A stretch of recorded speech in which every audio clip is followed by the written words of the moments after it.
FearScape Media Network, exploring the unknown, one podcast at a time.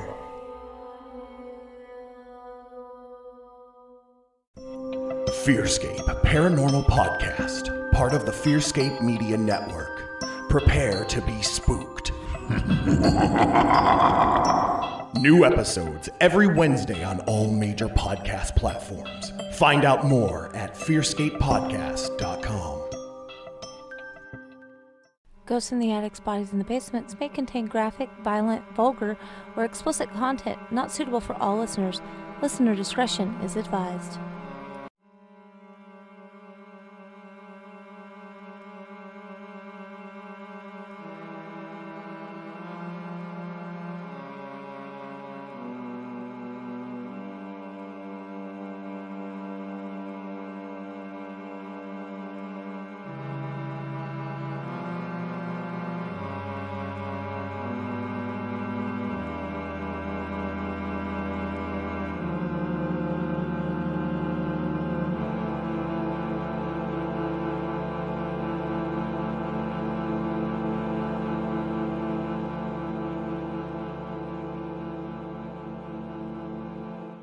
Welcome back for our 10th episode of Ghosts in the Attics, Bodies in the Basement. I'm Anna. And I'm Lindsey, and today we are going deep down into the basement. Oh yeah, down the rabbit hole of H.H. Holmes. You all ever heard of him? America's first serial killer? Oh, you know, no big deal. Murder Castle. No, Murder Castle, American Ripper. We'll get into that a little bit later. Yeah. There's this awesome book called Bloodstains. And we mentioned it on our last episode, actually. We were talking listening about to it. The new book we were listening to, and that's the same book that we are going to be discussing in great detail today, along with many other things, because we have the honor of having a guest on our show for the first time. Very first time. Perfect timing. It's our first milestone, hitting double digits on our episodes. And, you know, to be honest, I don't believe I have researched for as long as or extensively as I have for this particular episode.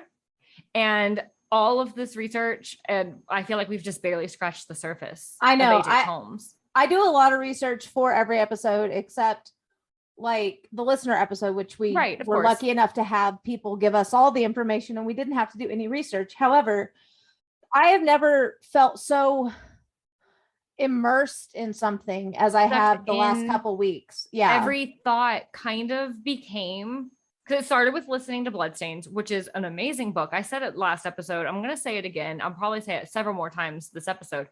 It's an amazing story. And every thought kind of becomes about like, oh, that makes me think of H.H. Holmes. Oh, that makes me think of what the book said about H.H. Holmes.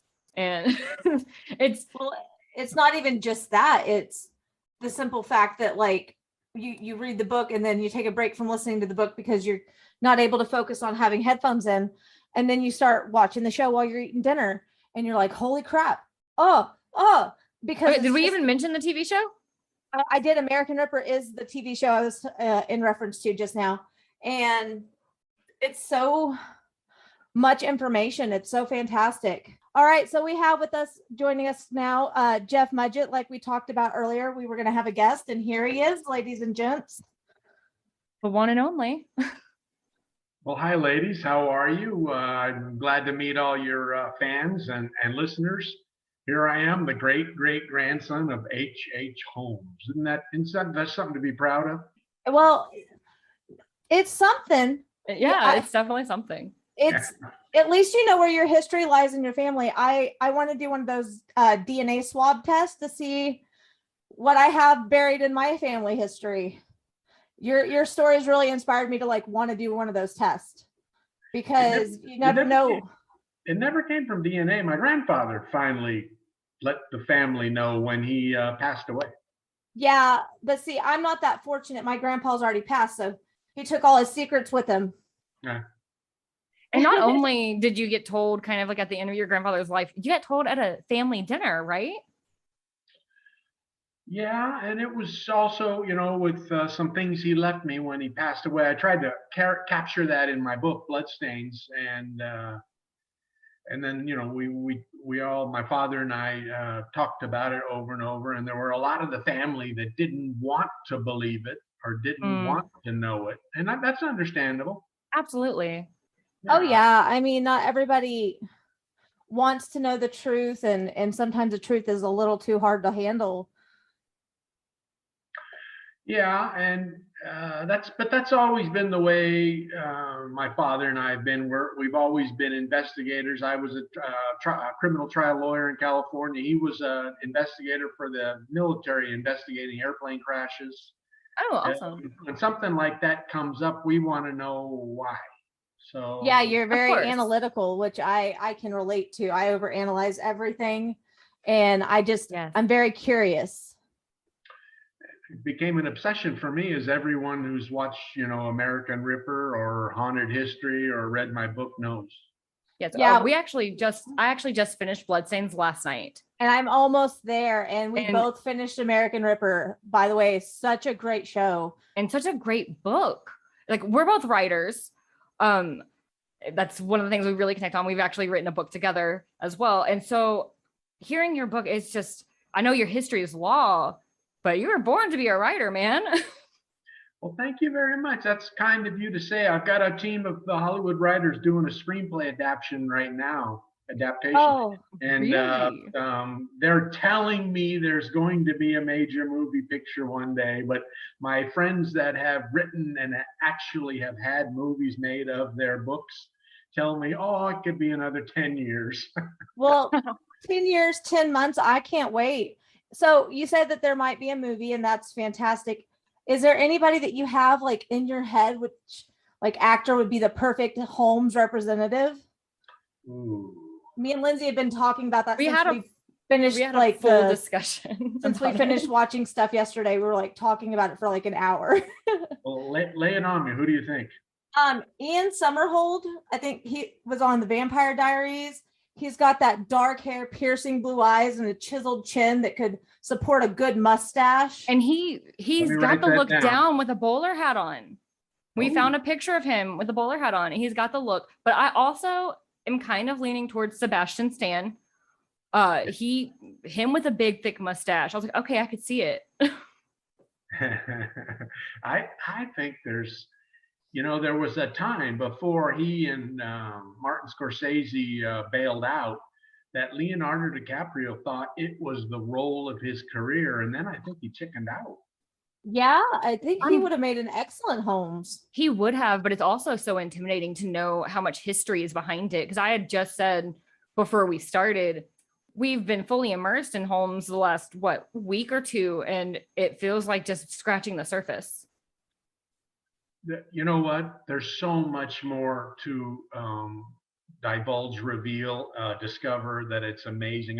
I'm into a thing now about how it fascinates me. I'm Christian, but it fascinates me about how the world is just so willing to overlook his last 2 or 3 days when he converted to Catholicism, was baptized, and begged for forgiveness before his execution, alleged execution.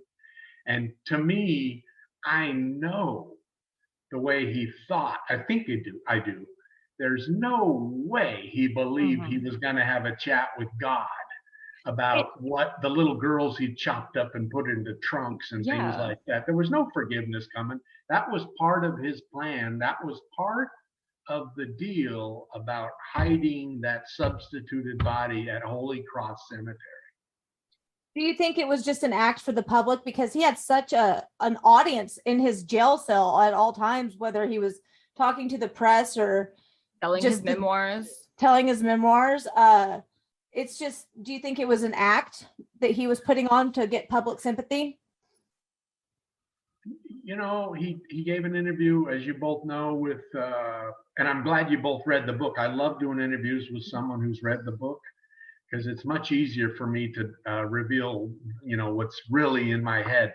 But he gave an interview with Hearst, the biggest payer, biggest print corporation in America at the time. And they paid Holmes $7,500 in cash in his prison cell. And that's a lot of money back then. I mean, he could have bought anything he wanted. And yeah, we're indie writers. That's a lot of money as a writer right now.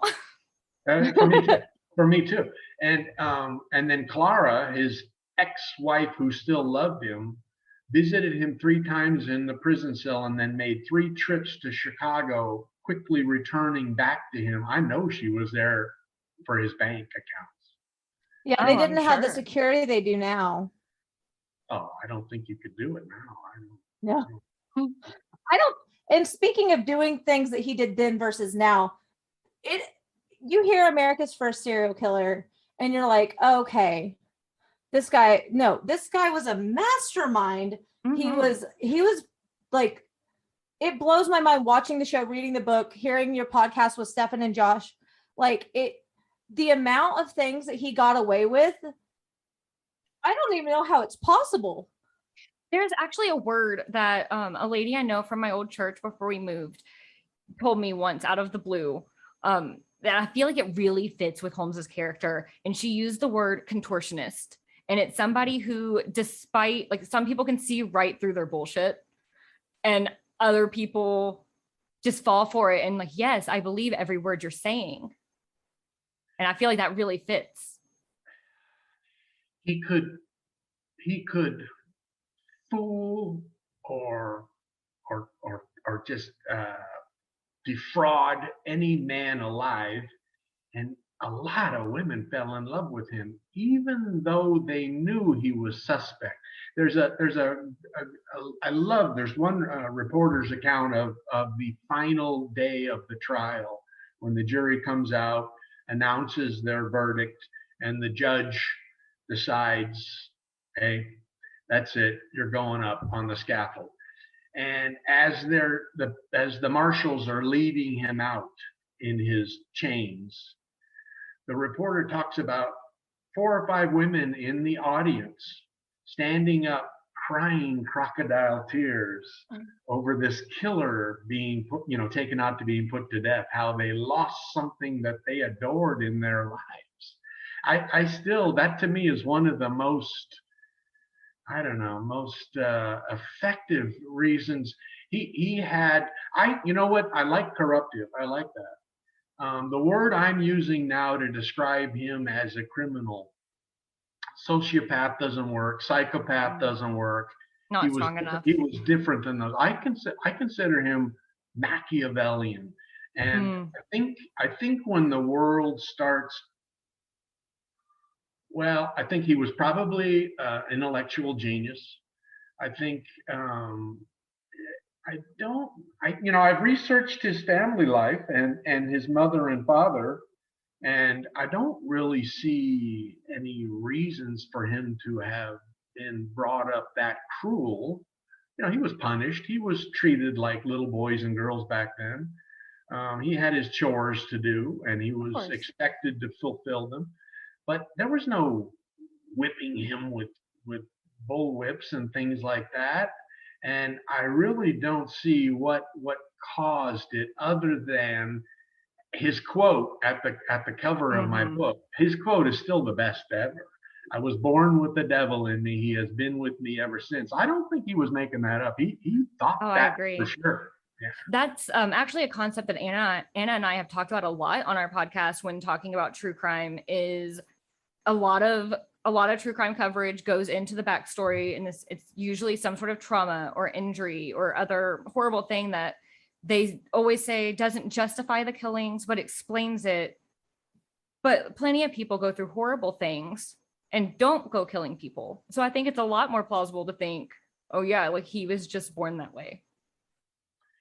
We've done some research on, I have a theory that I haven't been able to prove, but we have a theory about going back on the family line, because if many people don't understand what I was trying to say in the conclusion of Bloodstains about how that was me finally getting to go fishing with my grandfather, the ghost. Oh yeah, I got that completely. I thought it was a great metaphor. Oh yeah. Thank you. And him telling me or letting me feel hey, I'm proud of you. I said no too.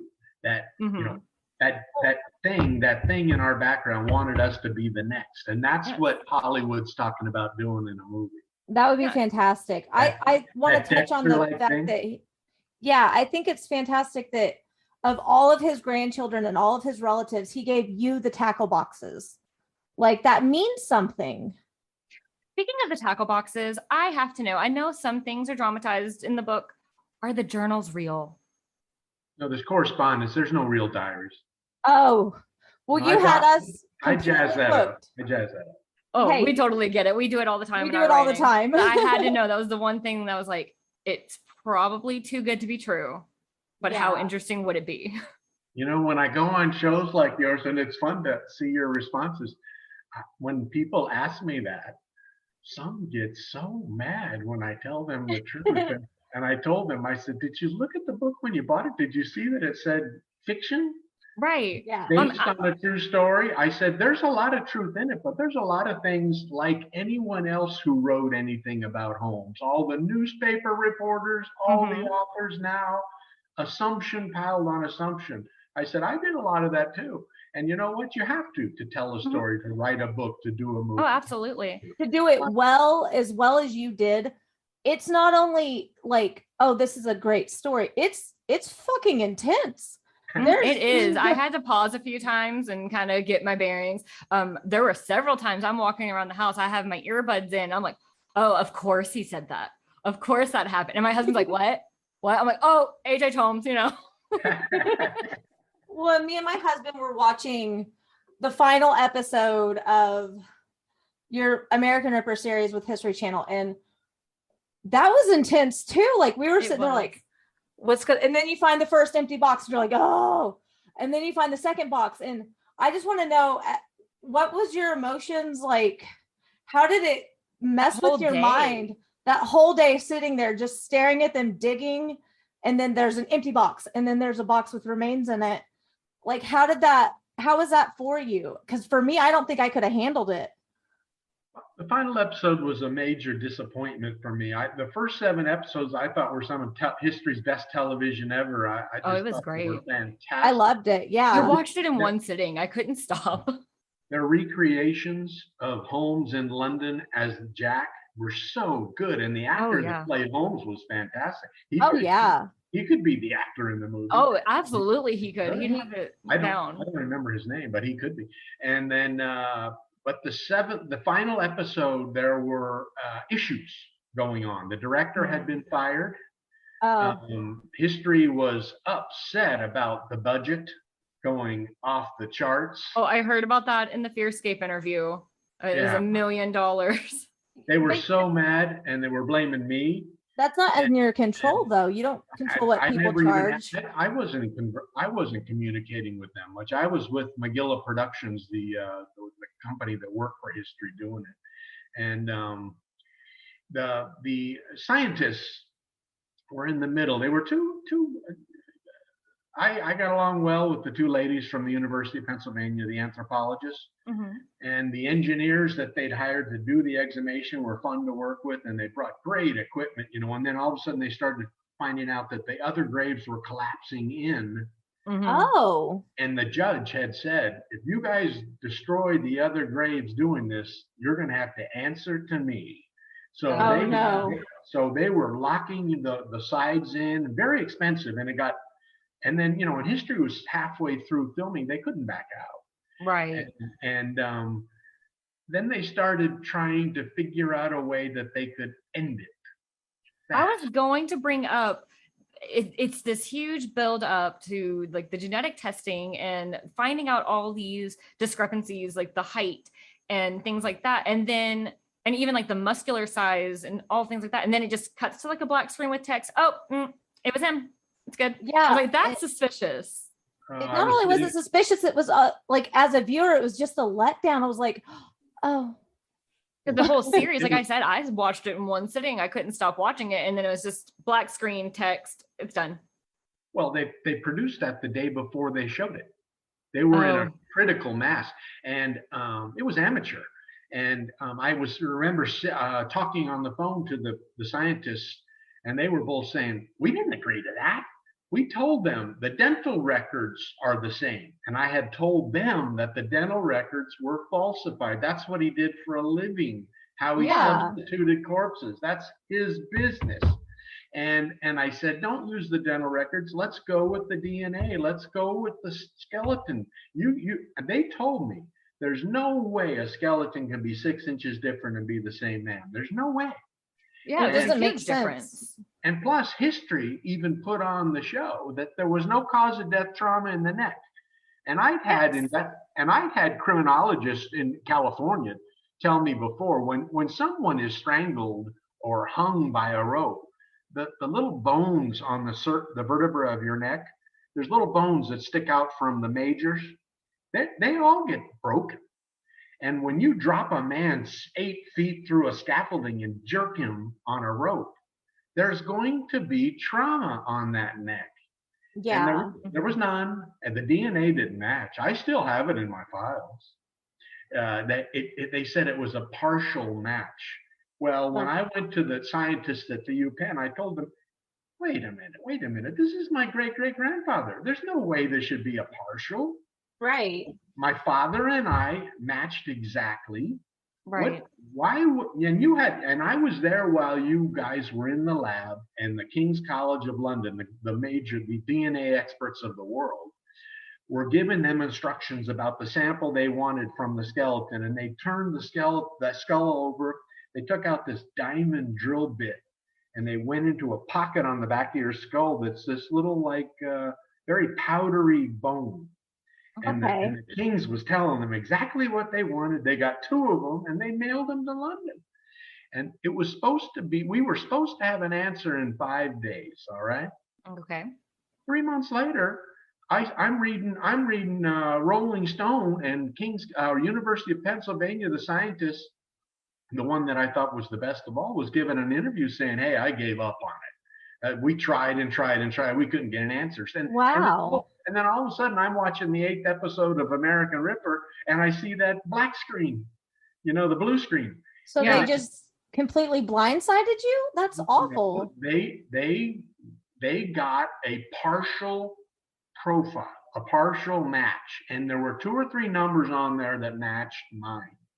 Okay. Which was enough for them. I'm still not convinced where that came from, to tell you the truth. I saw the scientists from UPenn say they'd given up on it. Right. So I have the file. When there's a major media player who's watching one of your great podcasts and decides, wait a minute, if the DNA didn't match, if the skeleton wasn't a match, if the dental records, he can prove that it was falsified, and if there was no trauma to the neck, we need to look at this. This thing about Holmes' curses. Yeah. That's the most compelling argument about it all. Holmes' curse. Yeah, no, it was him.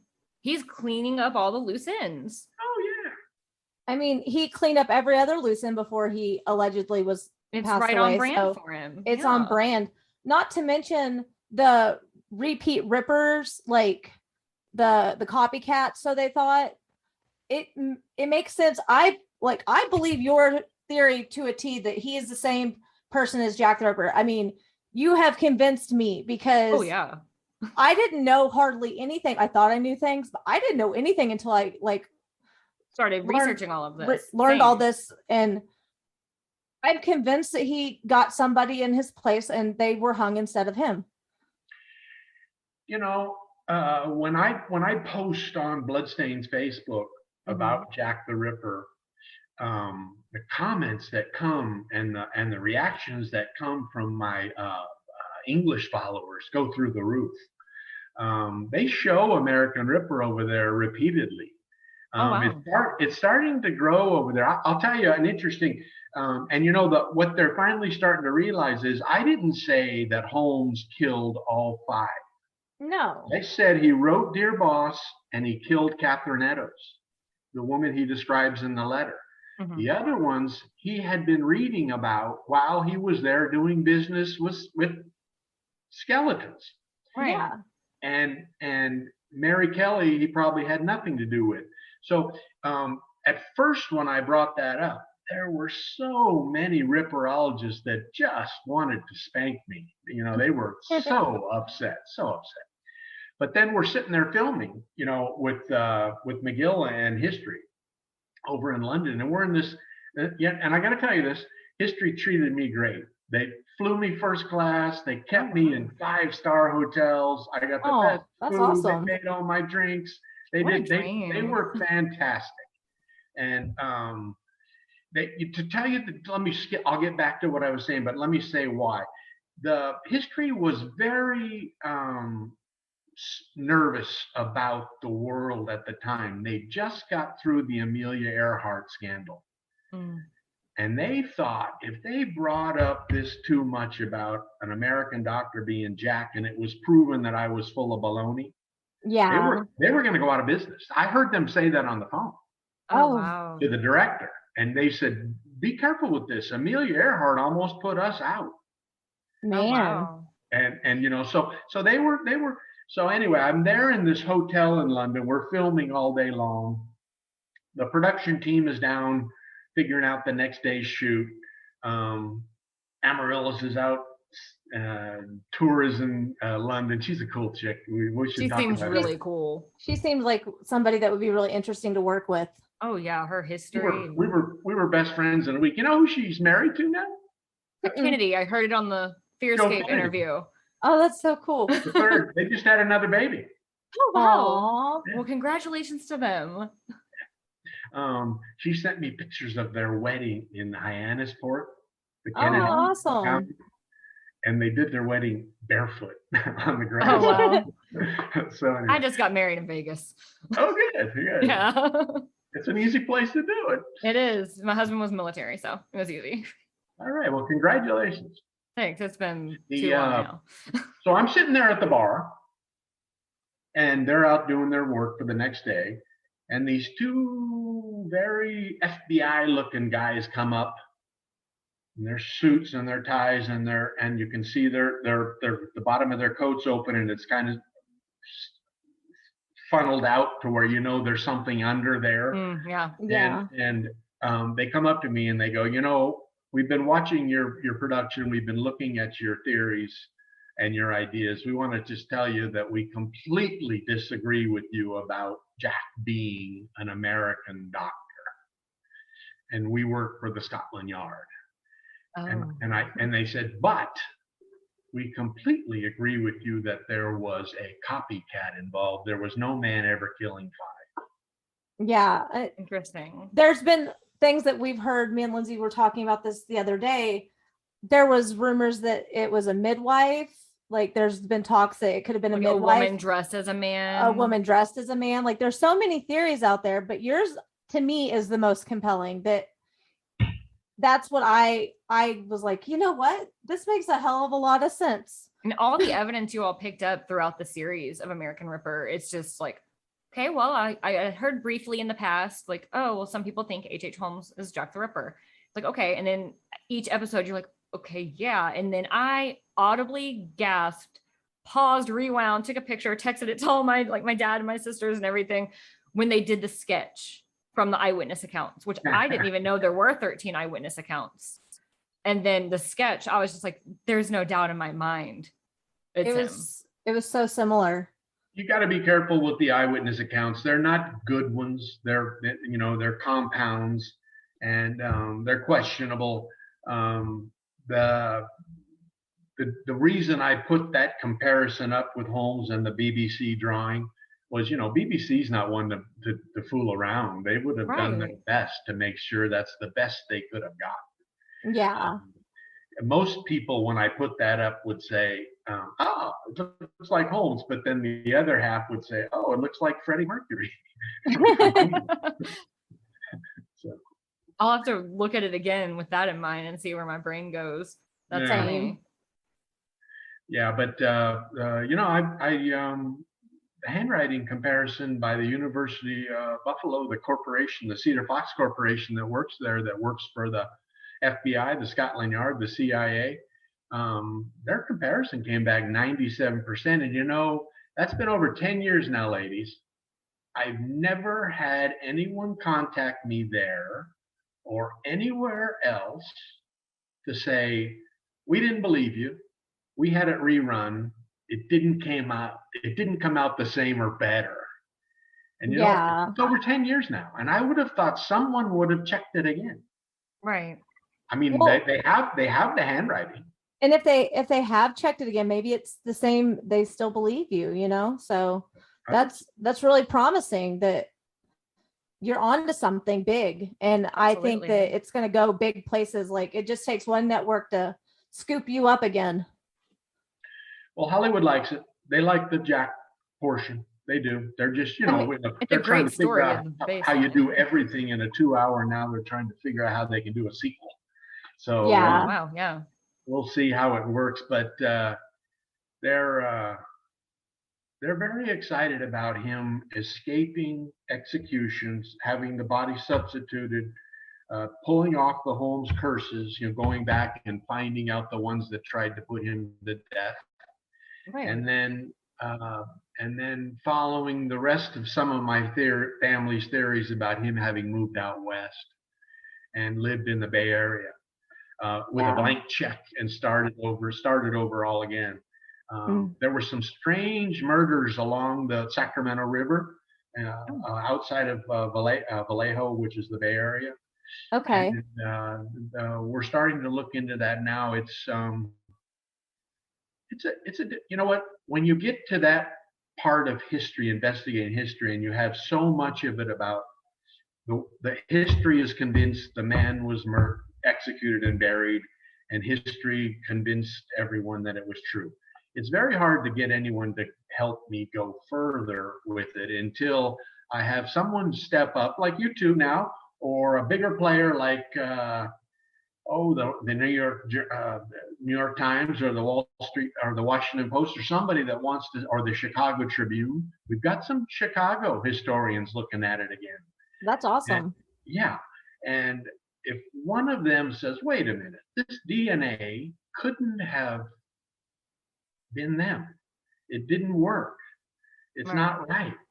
And there has to be another explanation. Let's take another look. And as with most things scientific, I always like to remind people this.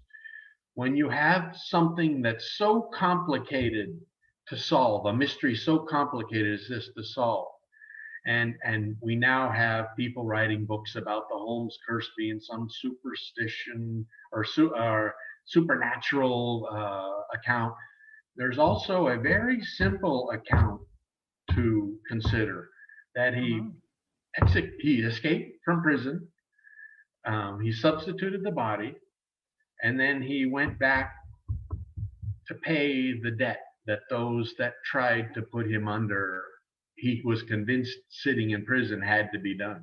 Yeah, he didn't want to leave any loose ends. And I don't know if he paid somebody off, like their family had debt and he gave them money or something. I was going to ask, because in the book, there's a very detailed account of how it may have happened with him slowly manipulating the guards over time to the point of trading places. Do you have any other theories of what could have happened, or is that kind of like where your brain goes of how he could have escaped? No, he was incredibly manipulative of the human mind. He was a master of hypnosis.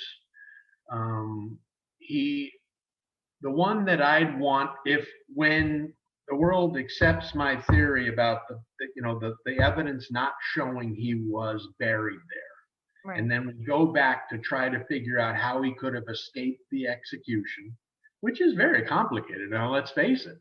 Mm-hmm. But there was never a picture taken there that day. And there's just that sketch and there was 20 newspapers there. There was never a newspaper taken of him in prison. I mean, a picture. The Chicago dentist physician who came and did the physical exam on him while he was awaiting execution, we found out later that he and Holmes had arranged for this one to do it. I was going to say, he's got all that money just sitting there. If he's a dead man, what's he going to do with the money? So of course he's going to use it to his benefit, getting the doctors he wants to say what he wants. The one I want to find out is the prison superintendent, after everything happened pretty recently, in 2 or 3 months, blew his brains out. Oh man. And I'm convinced that the answers one day will revolve around that prison superintendent as to how Holmes pulled it off. The two priests that work with him at the end too. One was murdered, one's committed suicide. So wow. There's something to be looked at. I'm sure, the things we're talking about now, I'm basing on assumptions that I'm making reading other newspaper accounts. I can't prove them absolutely. Right. As with most things in the 1900s. Yeah. But I think if we take a second closer look, things will start to make sense. I absolutely agree. And I think you're doing the best with what you have, which is there was a lot of accounts, there was a lot of newspaper articles. So, I mean, that's beneficial. And there was a lot of things that he wrote in his journals at the end. So that he wrote in prison. So, I mean, there's some things to work from, which is really nice. Well, I like that you both brought up the thing that still intrigues me the most. And when we saw it, I just was sitting there going nuts.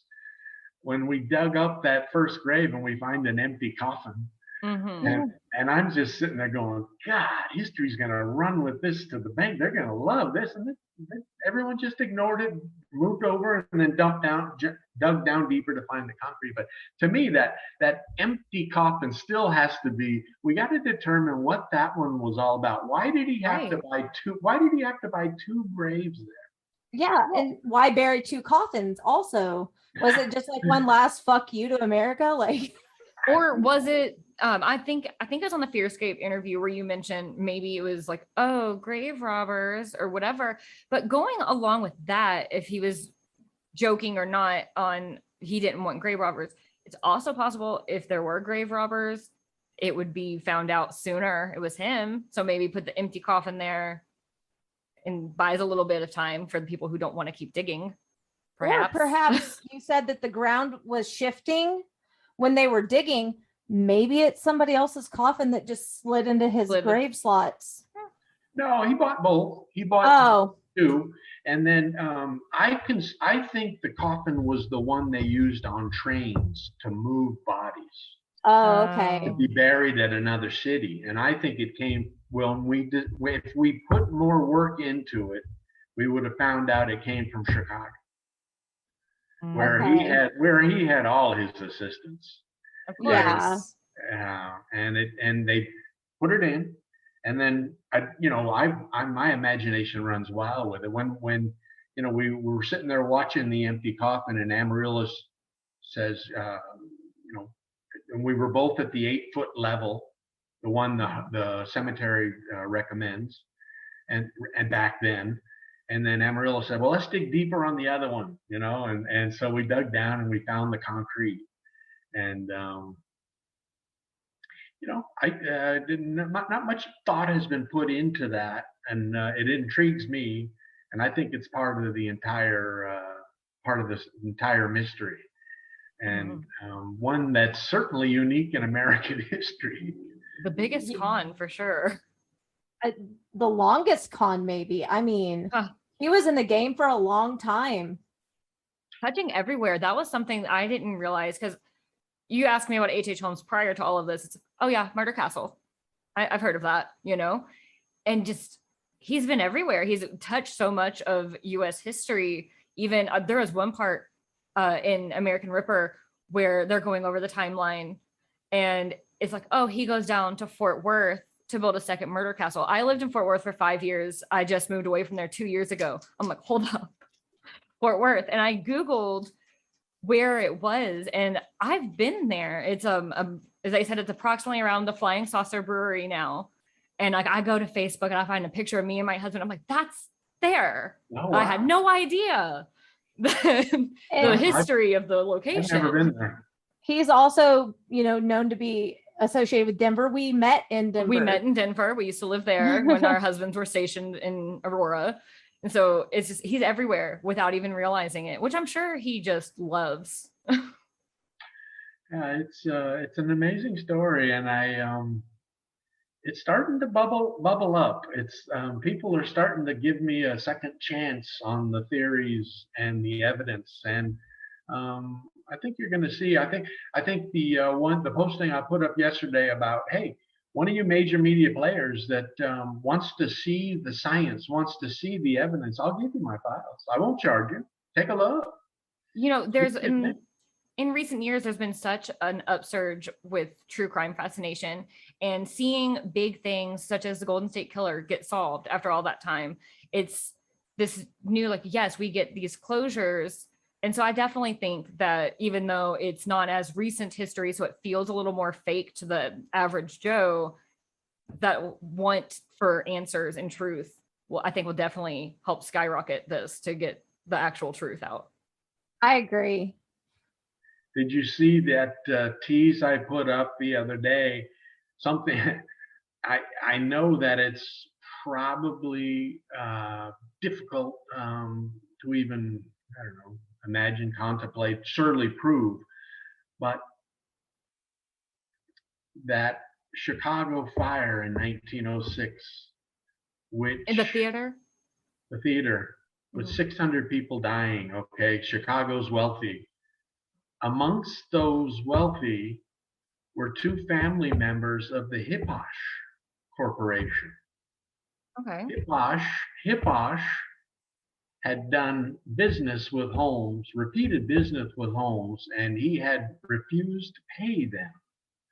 Oh. They had sued him, even placed a lien on the murder castle, and he had threatened them.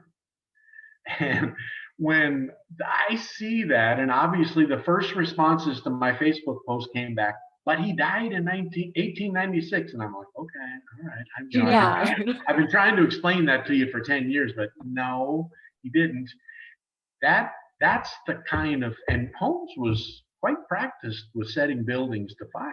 I mean, fire to buildings. Well, he tried to do it to the murder castle for insurance money. Insurance money, and they refused.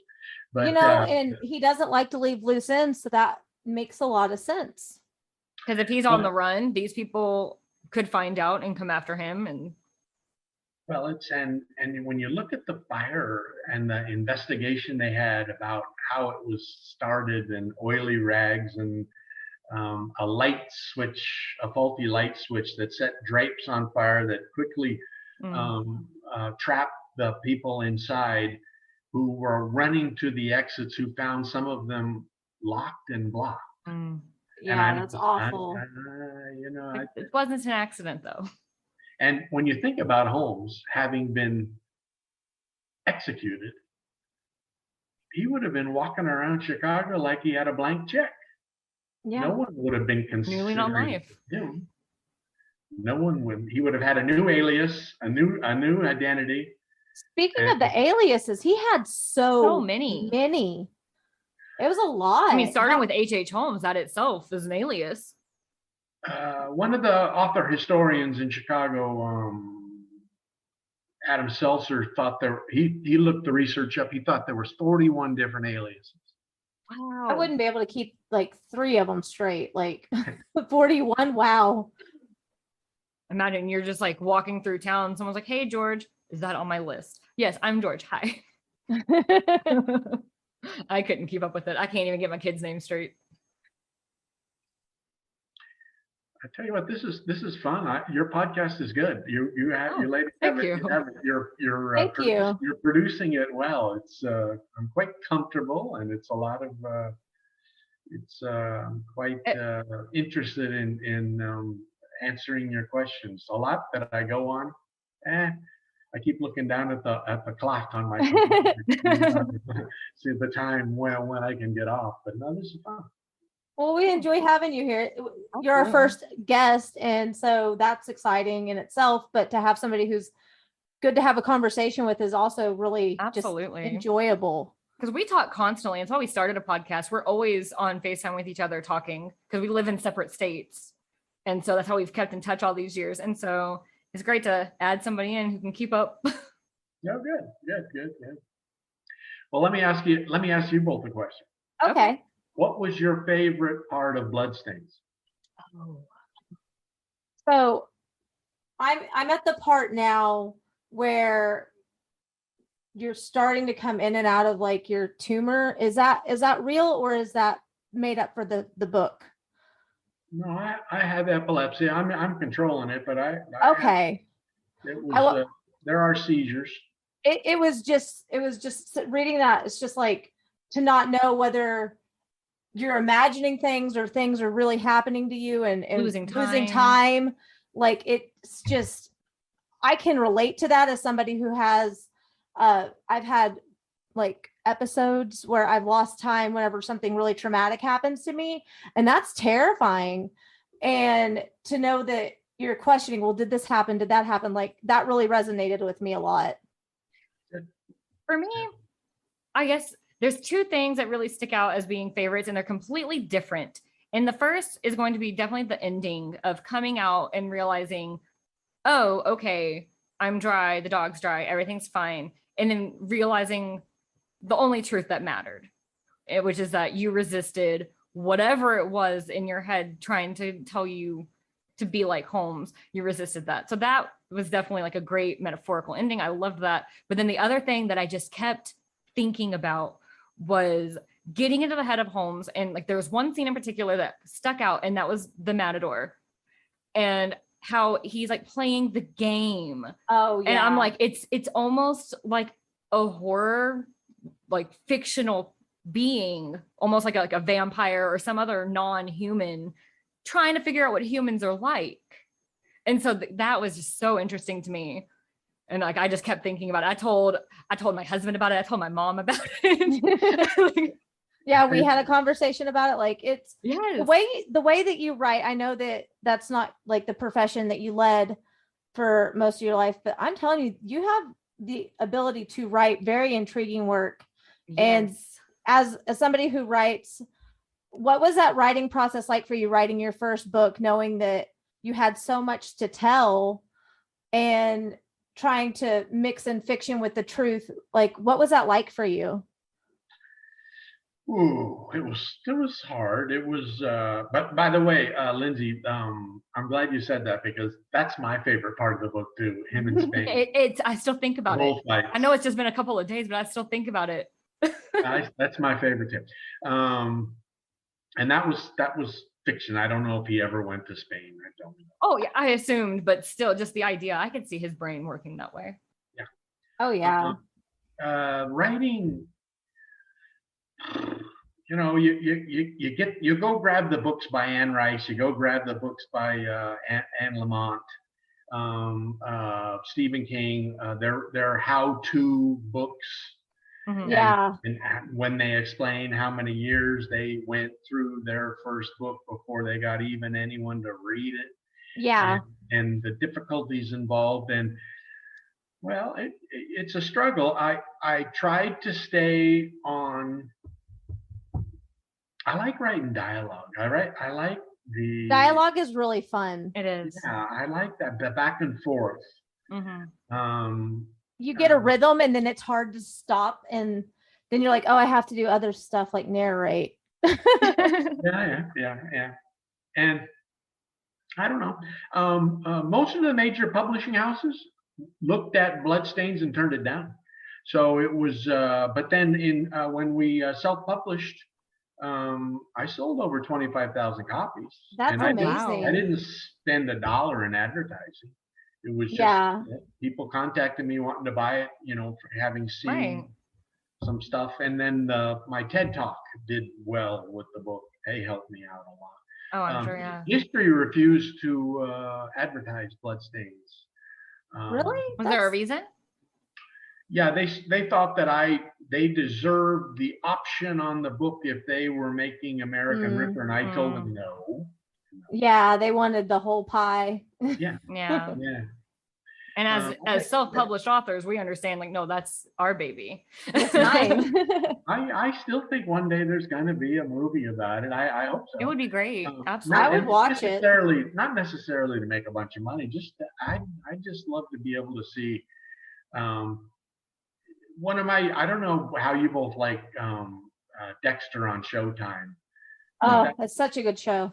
That was one of my favorites. And I always thought that part about Bloodstains where, you know, a 40-year-old California attorney is one day given a gift when his grandfather dies, and all of a sudden his life changes because of a secret that's been kept from him his entire life. Right. I would binge watch that show just like I did American Ripper. And then suddenly this secret starts trying to control his life. The part about Bloodstains down in the post office basement. Yeah. Chapter 27. I don't know if you've got there yet, Anna, but I'm almost there. Lindsey, that's real. That's what I heard. That's what I heard and felt. It wanted. So you really saw. I didn't see. I heard and felt. Oh, heard. Okay, but still. But because that was a really intense scene. It was upset with Kim being down there with me. Yeah. I was going to bring that up because we are also a paranormal podcast. And I was wondering, because a place like the Murder Castle, there's got to be some heavy energy there. So it's interesting to hear that you really felt something down in that basement. Oh yeah. And I'm convinced that I when I go on shows like yours, I say this repeatedly, but I'm convinced that one day when the paranormal is actually proven, it's going to be there. At 63rd and Wallace. I know what I saw and felt, and I didn't believe in anything before I went down those steps. Mm-hmm.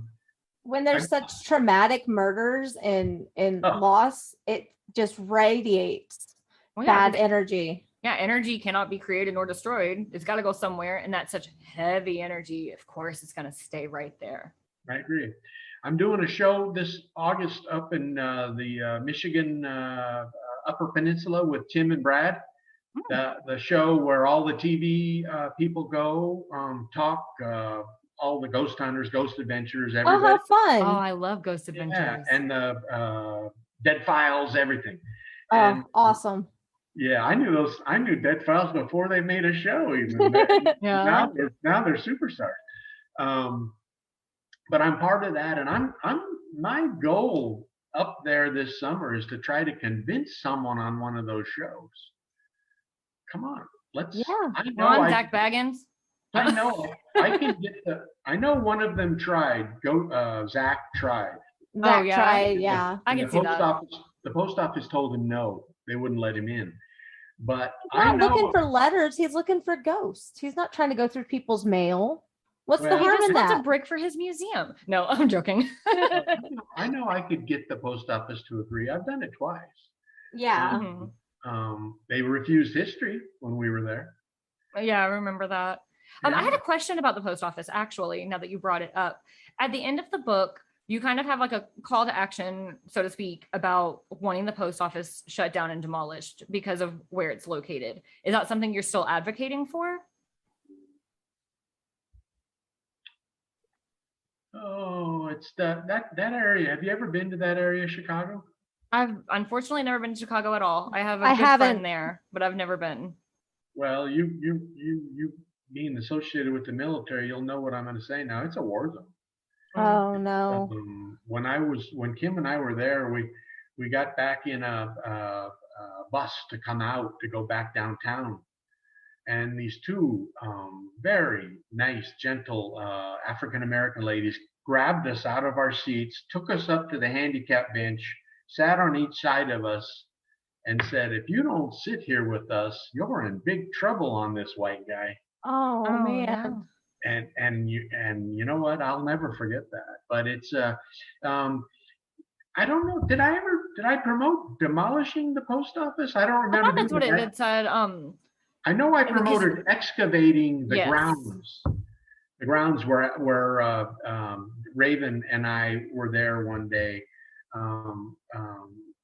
That ground outside the post office It could be excavated. It could be dug up and historically researched without damaging the post office. Right. So, but and they could even put, like, when they're done finding any evidence that there is defined, they could always put up a memorial to all the victims that he has been known to have murdered. I think that would be a fantastic tribute to all those victims. All those souls lost. Yeah. The thing that people see, we talk about true crime because it fascinates us, because it's something that we can't personally figure out how it's possible. But a lot of people sexualize serial killers. Like, they're like, oh, Ted Bundy's so sexy, and they sensationalize them. And it's just, we should be remembering the victims in all of this. Like, there should be some sort of tribute plaque up, of statue, something for his victims in that plot after they excavate it. That's what I think.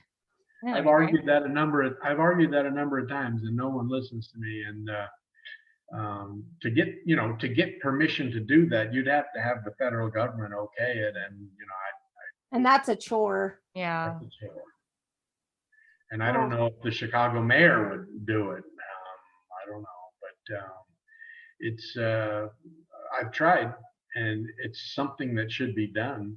I'll tell you, your comment about serial killers being found sexy. I was in a discussion the other day about that, and most of my books have been read by women. Oh yeah. Yeah. I find that women are really interested in murder.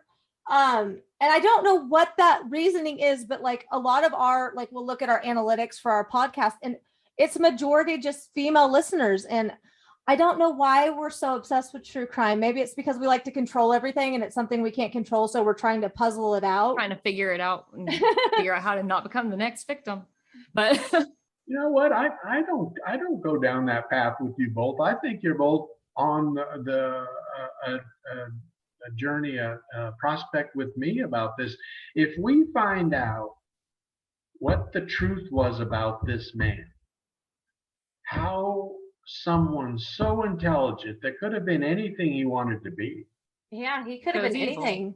Anything. He could have been invented vaccines. He could have been a wonderful medical doctor because he had the skills. Apparently not a great teacher, given his bad review he got one time. But well, the legend and lore about him at University of Michigan Medical School, I mean, he used to show up the last day for the test and pass it. I mean, that's all he did.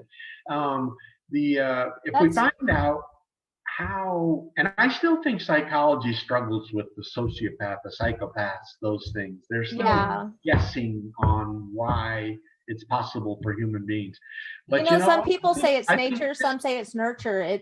There's an argument that goes back and forth, but I know genetics play a big part in that, and it's such a puzzle to figure out. Mm-hmm. I think there's a lot in it to learning what Holmes really was, and maybe something that we can use to prevent it happening again. Yeah, absolutely. The thing of it is, like, a lot of people, you hear H.H. Holmes, you hear Murder Castle, you're like, okay. And then whenever you guys did the History Channel docuseries, it opened your eyes to just, he was a full person. He wasn't just a monster. He was a father. He was several people's husbands at once. So his lovers. He was a full person, and he had the ability to be different. Or did he? And that's where that little question lies, is like, was it built into him, or was it a choice that he made? And that's where the confusion lies. And I think that it would be really cool for us to find out more information, like for people to pick up your projects and your passion and run with it, so we have more answers to this. And kind of piggybacking off of what you had just said about him being a full person, I feel that's another important thing to remember when you see like the city saying, oh no, you can't dig it up, you can't do all this, like that was so long ago, move on. It's so far removed, and it's become so sensationalized of like H.H. Holmes, Murder Castle, this monster. It was still a crime. It was still real people. He was a real person. Things like that can happen today. I feel like it's important to remember it's not just this cool story. He was a real person, and it's not fiction, and that's why it matters to figure it out. Well, it's fiction based on a true story. I mean, that's what I tried to capture. And I've tried to read probably every nonfiction piece about mental illness and crime, how they came about, defining what a sociopath, psychopath is, in Europe and America. They still haven't had the answer. Right. And I don't, this is an interesting part, and it's probably going to have me criticized. I don't think he was crazy. I think he was. Oh. I think he was evil. Yeah, I don't get that he was crazy from it at all. I don't feel crazy. Insane. I feel. You know how? Well, I don't know. Do you have children? My daughter died a few years ago. I'm very sorry to hear that. My daughter died in January, so I feel your struggle. I know what you're going through. Yeah. I'm sorry. Thank you. So my question is, with children, if they're very smart, they get bored. They will destroy and tear apart toasters and rebuild things. Do you think he was just a like certified, like next level genius who was so curious about things, but also had like this evil tick to him that he just did it for fun? Just be out of curiosity. Maybe he couldn't satisfy the curiosity with just the typical murder. So then it's dissecting humans. That's where I can't place him in one of those areas, and I still think we haven't defined what he was yet. I think he was really smart and really curious in a really negative way. Well, and why he wanted to hurt such innocent people like the little kids so badly, I have no idea. That has something. Hurts. That has something to do with I don't know what it has to do with, just plain cruelty. Yeah. Which is heartbreaking. I mean, it's horrible that he murdered anyone, but let alone small people. Like, why? They can't fight back. There's no real fight there. I mean, you just win. They're smaller than you.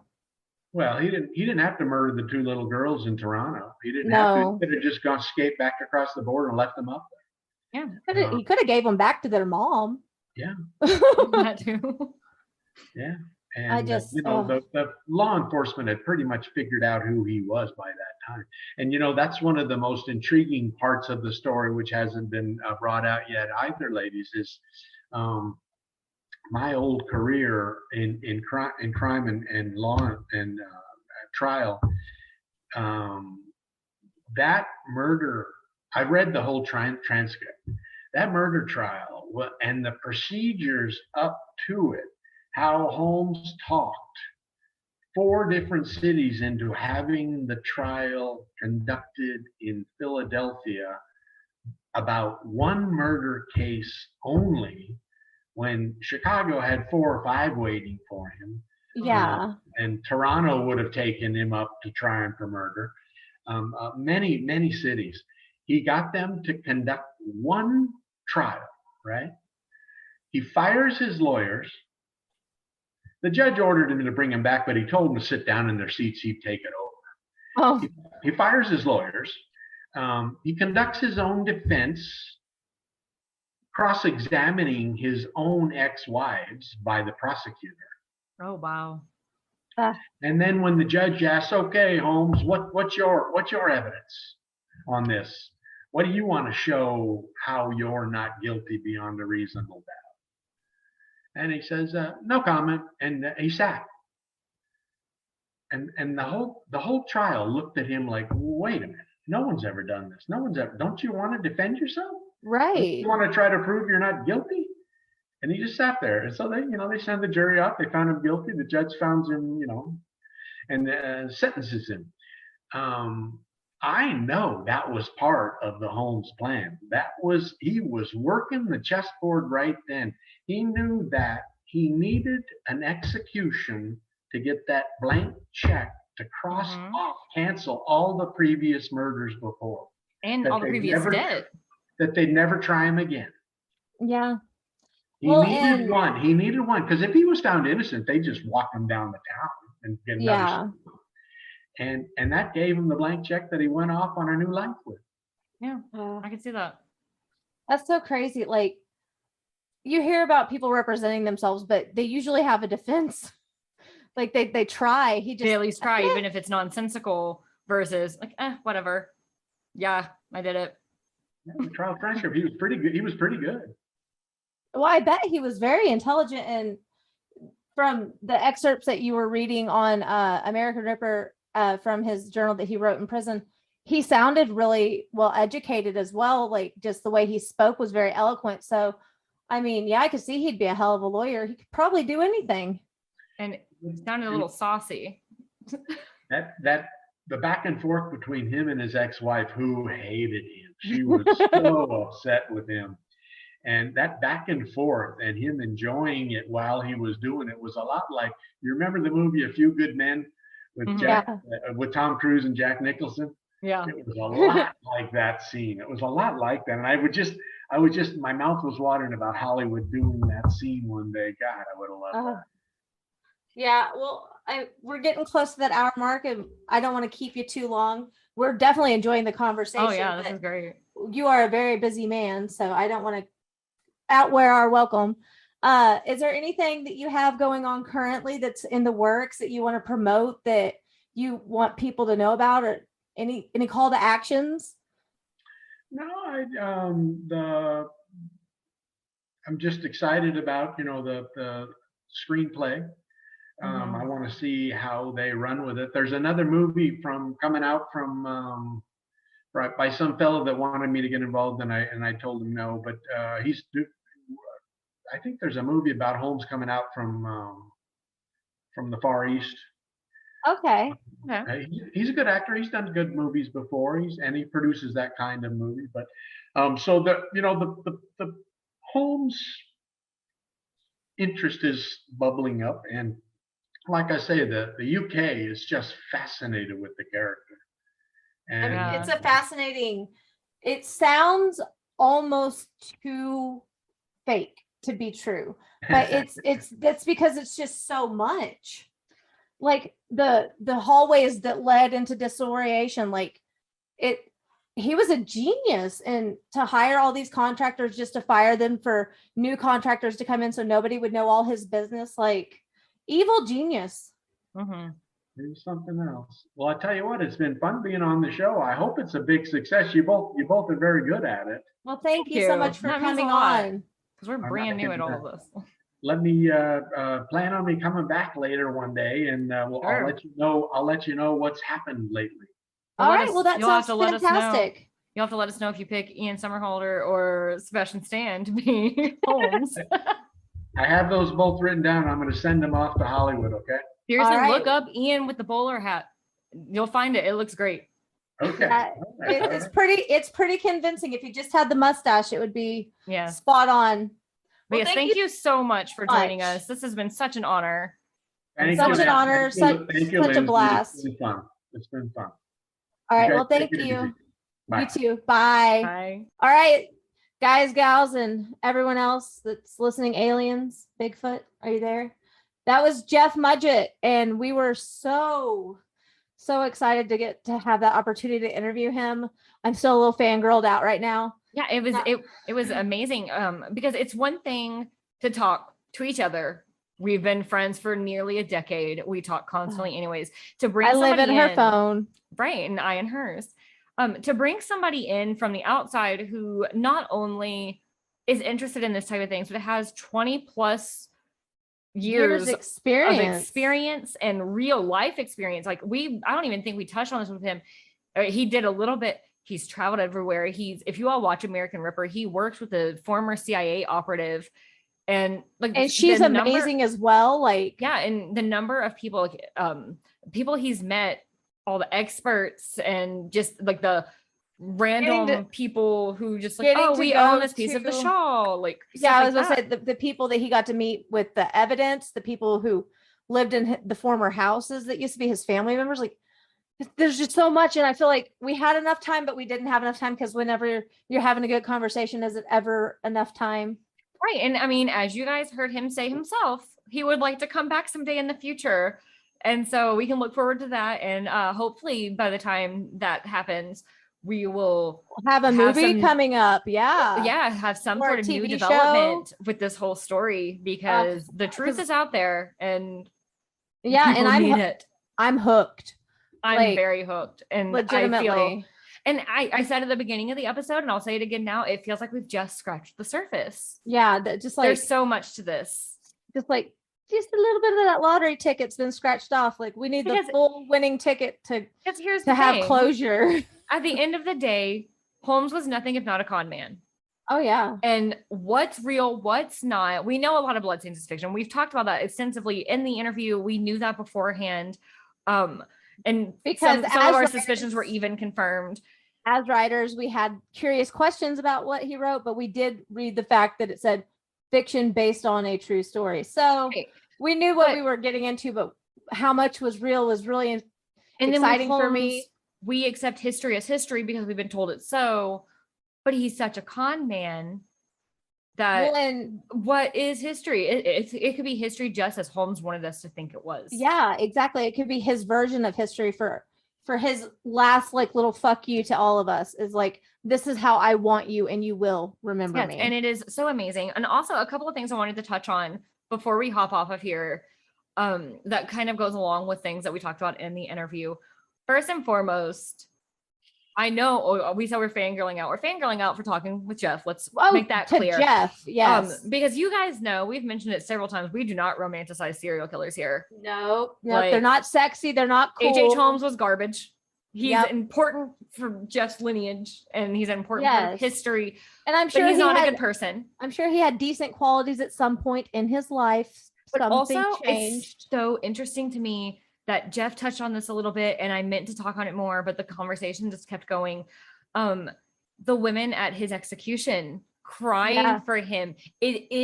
I was wondering that in listening to Bloodstains and watching American Ripper, if that's a new thing with like, oh, Ted Bundy's hot. Like, is that a new modern times thing? No, it's not. Always been like that. So gross. And why? I know it has to do with the psychopath charm, I'm sure. But it's so unbelievable. Well, they said that he had piercing blue eyes and he was an attractive fella for the generation. And like, maybe he was the hottest guy in town, but that doesn't make him not fucking crazy. Right. It blows my mind. Well, I say crazy in the wrong way. He wasn't crazy. He was a genius. And that's what's even worse about it, is like, this man is the best con artist I've ever heard of. Right. Like, long con, every level, every step of the way, which five steps ahead of everybody at all times. I wish I had asked this. I didn't think to ask it before. He's such a con man, and maybe Jeff will listen to this and he can like email us and answer this if he knows, or his opinion. How did he screw up by talking, like letting in the man in prison with him? I don't know. That's what led to him getting caught. I know that he was trying to get somebody to help him. He was trying to get somebody else to help him, and ended up backstabbed him, paying the guy. So that guy ratted him out to get the money. It's just like, how is somebody so smart makes such a tiny mistake that ended it all? Yeah. Or was it a mistake? Or was it a mistake? Or was it a mistake? He needed to be tried for the one murder. Like Jeff said, it's coming together, y'all. Yeah. It's coming together. And see, the obsession, there's so much more. The obsession will never end, because like she said 1,000 times, we're just scratching the surface. Yes. So just the tip of the iceberg, ladies and gents. But yeah, like, thank you guys for coming and listening to us gab away. Gabbing. We're going to call these segments when we have guests gabbing with. Yeah. Because we say that in like every episode, like, we're just gabbing away, GABB, gabbing. And so we hope you liked having a guest. We would love to have more guests in the future, Jeff and others. Oh yeah. Because that was so much fun. Ian Summerhold, if you hear me. You'd be a good H.H. Holmes. Come talk to us. You'd be H.H. Holmes. We called you to action. We've been watching you for years on Ghost Adventures. Come on down. No, right? I mean, anybody that wants to share their like amazing life story, facts, Stefan, fictions. You've had us on your show. You can come on. Yeah, hey, Stefan, come on. We mentioned Stefan earlier, and I think we've mentioned him before, but just to clarify, Stefan is from FearScape Paranormal Podcast and FearScape Media Network. Along with Misters of the Dark. Yes, but the reason I bring up FearScape Paranormal is we mentioned a few times in talking with Jeff. Jeff was interviewed by Stefan and Josh, the hosts of FearScape Paranormal, a little less than a year ago, and it's a great interview. Go check that out. We'll have the link in the show description. In the show notes. Yeah. It was a really good interview, and it is different than ours. You're not getting the same regurgitated conversation, which is something that we privately talked about, like nervously, like before we ever listened to the FearScape episode again, because we listened to it when it first came out, but like it's been a minute, like and there's so much information, so much has happened, and so there's new information that comes out. I mean, like we wanted to make sure that we didn't ask the exact same questions on accident, but I feel like we did a good job. I feel like we just naturally the conversation. I feel we did focus on the book a lot, which was nice because we're writers and we're readers, and I'm a huge so much fun to meet somebody who has a book on Audible. Everyone always tries to convince us to do Audible. I think we talked about that last episode when we talked Anybody about want to read my book on Audible? If you're reasonably priced, I can't do it myself. I would be like, and then they and my accent would come out because I'd be nervous. Like it'd be a whole shit show, guys. But that was so great. Thank you again, Jeff. Thank you. We never imagined such an opportunity would come up, especially so early on in our podcasting story journey, career, endeavor, whatever you want to call it. We just do this for fun, and it turned in. It was real fun tonight. Yeah, it was real fun tonight. So it shows us what this podcast could be, and it's fun the way it is. But I mean, it gives us a chance to like maybe make a vision board and dream a little. Here's the thing. We didn't get on first class flights to London to go meet experts about Jack the Ripper. But it's so fucking cool. We got to talk to someone we're 1 degree away. Yeah. And so living vicariously and talking to somebody about these experiences that we've never in a million years dreamed of is just so interesting. I mean, to go to so many historical places, to go to so many educational places and learn things and see people do experiments, like wow. But also at the end of the day, he's just a normal guy and coming to terms with where you came from, because if you go far enough down any family tree, there's going to you're going to find a bad apple. Closet. Yeah, his just happens to be a lot closer, and so I lot more well known. And I think maybe I'm not sure how it comes across to you listeners, but I feel, having read comments and things, I sometimes think maybe people get the wrong idea about anybody being interested in true crime things. It's not enjoying the crime, it's trying to make sense of it. And if that was your past, where it was far enough back where you didn't know about it till you're an adult, it was the family secret, you would want to come to terms with it and figure out the why. It's the same thing Jeff said, like they're trying to come up with the why. I mean, something we didn't mention with Jeff, but they thought that they were related to a famous general, and then they hired investigators and all these things, and it turns out that's not the case. It was H.H. Holmes. And so could you imagine, like, your whole life, your whole family, just like, it's known fact that you come from a very famous general, and then boom.